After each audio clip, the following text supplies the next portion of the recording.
युवाहरूको उपस्थिति प्रहरीको बार तोडेर दुर्गा प्रसाई आफै अगाडि बढ्दै हुनुहुन्छ। प्रहरी घेरामा प्रहरीलाई गाडीले पेलेर दुर्गा प्रसाई अगाडि बढ्दै हुनुहुन्छ।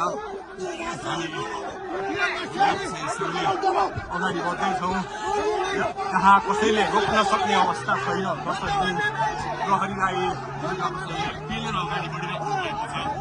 प्रहरी गाडीको चाबी खोज्न लागि परेको छ र दुर्गा प्रसाईले प्रहरीको एक लेयर तोडिसक्नु भएको छ र अब अगाडि सशस्त्र प्रहरीको टोली रहेको छ। उहाँ अगाडि बढिराख्नु भएको छ। यो गाडीमाथि प्रहरीले अन्धाधुन्दा लाठीचार्ज गरिरहेको छ।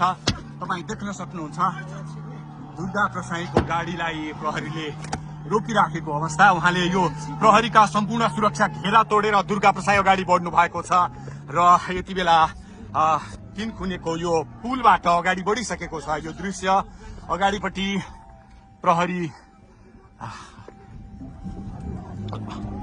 प्रहरीका यी घेरा तोडेर दुर्गा प्रसाई अगाडि बढिराख्नु भएको छ।